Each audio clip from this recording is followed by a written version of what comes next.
You can watch the video of that. There's videos of that. On Saturday, the European Union called on Israel to refrain from using lethal force against unarmed protesters, claiming that a full investigation is needed to understand what happened and why 4 more people, including a child, Muhammad Ayub, were killed. This came after weeks of Europeans officially rationalizing Israeli violence, subtly laying blame on Palestinians for their own deaths. But once again, the EU has utterly failed to condemn Israel's actions and is presenting itself as bewildered about what is happening, as if there has not already been a mountain of evidence collected by independent human rights and medical organizations, including Human Rights Watch, Al-Haq, B'Tselem, Al-Mezan, Medical Aid for Palestinians, Médecins Sans Frontières, and a number of UN experts, concerning the horrific results of Israel's openly declared policy to shoot people who pose no conceivable threat. This includes direct incitement by Israeli officers to kill children. And on top of that, the slaying of Muhammad Abu's, seen by eyewitnesses, caught on video, showing the boy presented no conceivable danger to anybody when he was killed. If that isn't enough, the Israeli army has defended the killing. Ayub stating that all shots fired on Friday were according to the rules of engagement. Yet let us take the EU at its word that it believes in the need for an independent investigation in order to understand what is happening and find its way out of the fog. On March 31st, the day after Israel killed 17 Palestinians as tens of thousands took part in the first great march of return rallies, the EU Foreign Policy Chief Federica Mogherini joined UN Secretary General Antonio Guterres in demanding an independent, transparent investigation. On April 18th, I wrote to Marhani's usually responsive press team to ask what the EU had done for more than 2 weeks since its call for investigation to make one happen. Please note, I am not asking you to reiterate the EU's desire, wish, aspiration, hope, belief, etc. for such an investigation, my inquiry stated. My question is, how is very specific as to what actions the EU is taking. 3 days, 4 killings, and hundreds of injuries later, I've received no answer. What I can say with certainty is that in the meantime, EU officials and the European government continue to pour money into Israel's arms industry, and they have effusively celebrating Israel's so-called independence, the founding of the apartheid state, and only continues to exist due to subjugation, exclusion, and regular massacres of the Palestinians.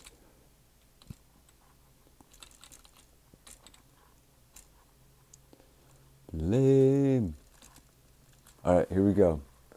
California moves to ban religious texts could end sale of the Bible. News commentary. Democrats in the alt-left state of California have passed a bill in the Assembly that would ban the sale of books that express Christian beliefs about sexual morality, quite possibly extending the printed text such as the Bible. No surprise, there are all this the same party that once tried to abolish God from their official political platform. 3 times. Assembly Bill 2943, which passed by a vote of 50 to 18, seeks to eliminate the sale or lease of goods or services to any consumer that promote sexual orientation change efforts within an individual. These efforts are subsequently defined as efforts to change behaviors or gender expressions or to eliminate or reduce sexual or romantic attractions or feelings towards individuals of the same sex. The bill instills sex as an act meant for marriage between a man and a 90 woman. seconds. In other words, its teachings seek to reduce sexual attractions towards individuals of the same sex. Even the Los Angeles Times has raised the possibility that such a bill could lead to a ban on Bibles. One key part of the debate centers on whether Assembly Bill 2943 would stretch beyond businesses that charge for these programs and extend to printed documents. They wrote, even Bibles. Randy Thomason, president of Save California, California.com, seems to think it's possible. A church bookstore selling the Bible, of course, selling a book about marriage and sexual purity, or overcoming homosexuality or overcoming transsexuality, he explained. You could see a member of the public or even a member of the state government saying, hey, that's illegal. Assemblywoman Susan Eggman said a Democrat who voted in favor of the measure focused her attention on the gay conservation therapy aspect already banned by mental health professionals of those under age 18 in California. She scoffed at Christians concerned about this, blaming the front of free speech, saying,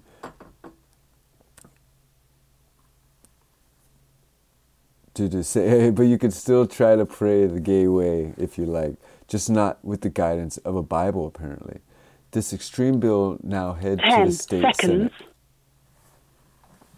Thank you. You've been listening to Smoke News Radio on Blog Talk, and keep listening further. I've got a few more articles to go on the YouTube side. Smoke News Radio. All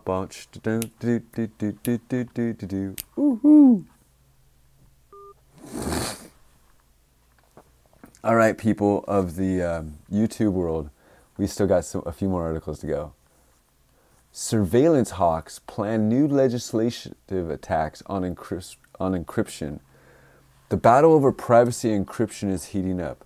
Again, following FBI Director Wray's January calls for legislation that would put an end to any meaningful encryption standard. Senator Dianne Feinstein, Democrat of California, is planning to keep her promise to reintroduce the anti-encryption bill she and Senator Richard Burr tried to pass in the wake of the San Bernardino shooting.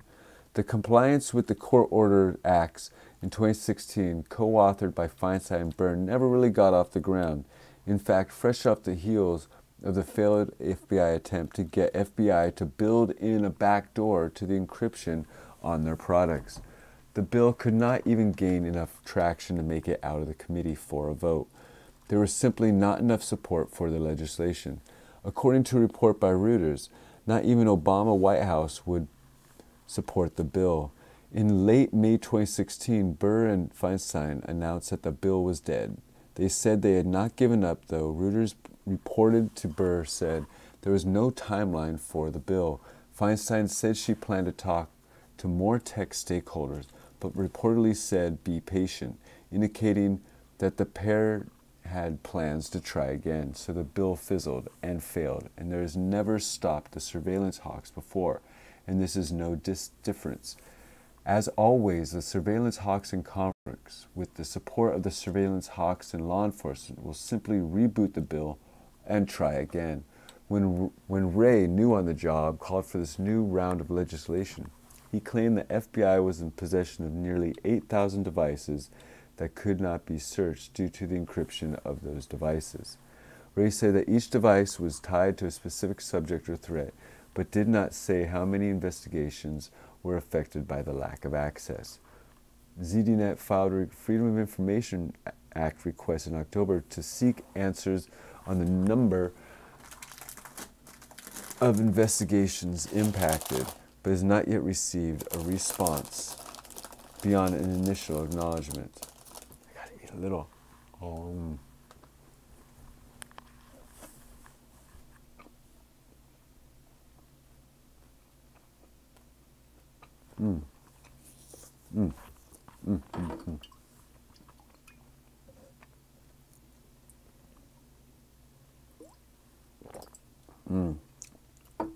I like mulberries.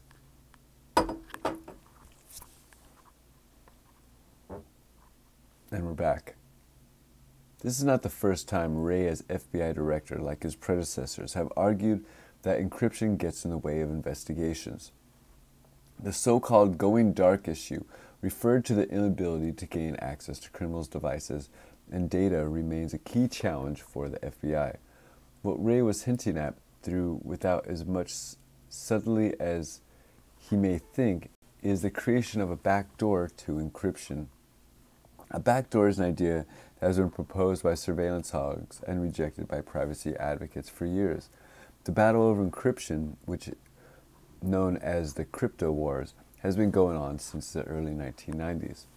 Wray claimed that the FBI's interest in unlocking encrypted devices is narrow and limited, saying we're not interested in the millions of devices of everyday citizens. We're interested in the devices that are used to plan or execute terrorist or criminal activity.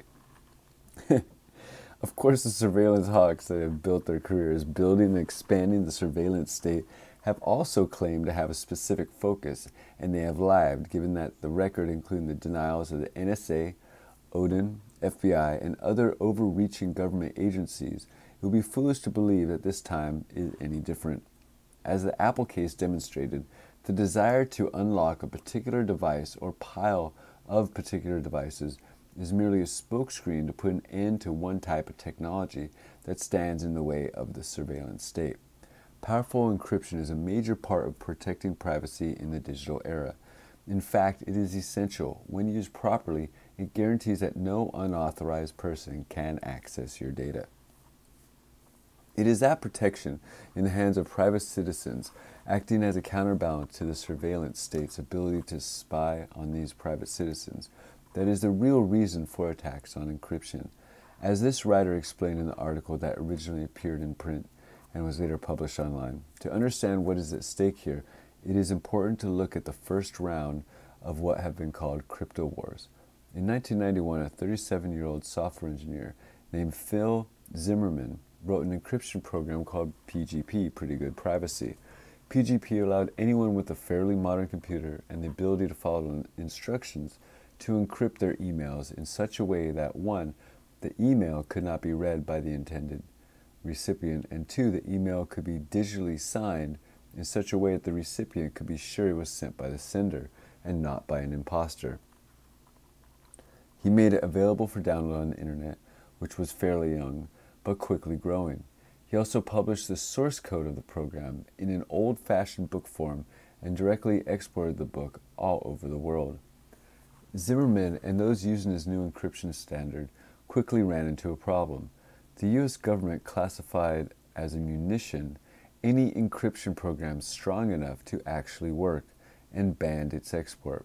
Since the internet made it possible for anyone in the world to get their hands on a copy of the program and also made it impossible to prevent them from doing so, Zimmermann soon found himself under criminal investigation by the U.S. Customs Service for alleged violation of the Arms Export Control Act. In the book PGP and GPG, Email for the Practically Paranoid, Michael W. Lucas explains that Zimmermann, by directly exporting the source code in the book form, managed to turn what the U.S. government has treated as a software issue into a free speech issue. Yeah. As the case moved through the courts, Uncle Sam realized that the courts were likely to consider the dissemination of the written code behind the software as protected speech, rather than risk a verdict and a precedent that might make the export of encryption software legally acceptable in almost any case. The federal government dropped the case and relaxed standards for exporting software used for encryption. In 1996, President Clinton issued Executive Order 13026, essentially removing encryption from the munitions list. Encryption, people have been doing that for a long time. A long time. You can't read what I'm writing? No. So here we go. Let's get it rolling. All right, guys. 23 years ago today, the Oklahoma City bombing occurred, and everything you should know in 5 minutes. From the Investment Watch blog. On the morning of April 19th, 1995, a decorated Gulf War combat veteran blew up the federal building in Oklahoma City using a truck bomb that he didn't build in a Ryder truck that he didn't rent with the help of a passenger who didn't exist. Having just gotten away with the largest act of terrorism in U.S. soil to date, the Fort Bragg trained Special Forces Sheep Dip Donut dropout blended in with the crowd by making his getaway in a car without a license plate and was immediately pulled over. The ATF was supposed target of the attack, but luckily all of the agents were out of the building that morning. Later that day, the president boldly declared, "We'll find people who did this, and when we do, justice will be swift and certain and severe." Except for John Doe 2, number 2, according to FBI, never existed. In McVeigh's unprecedented 3.5-week trial, the prosecution didn't show the CCTV footage of him and John Doe number 2 parking the Ryder truck, didn't explain why 24 separate witnesses mass hallucinated the existence of John Doe number 2, didn't explain why the government was testing truck bombs and the Army was storing Ryder trucks at Camp Gruber right before the bombing, and didn't talk to the FBI informants who blew the whistle on the plot. But they did collaborate with the CIA and did convict McVeigh as the lone wolf bomber and Terry Nichols as his bomb-constructing accomplice. Still, a bunch of crazy conspiracy theorists including 300 bombs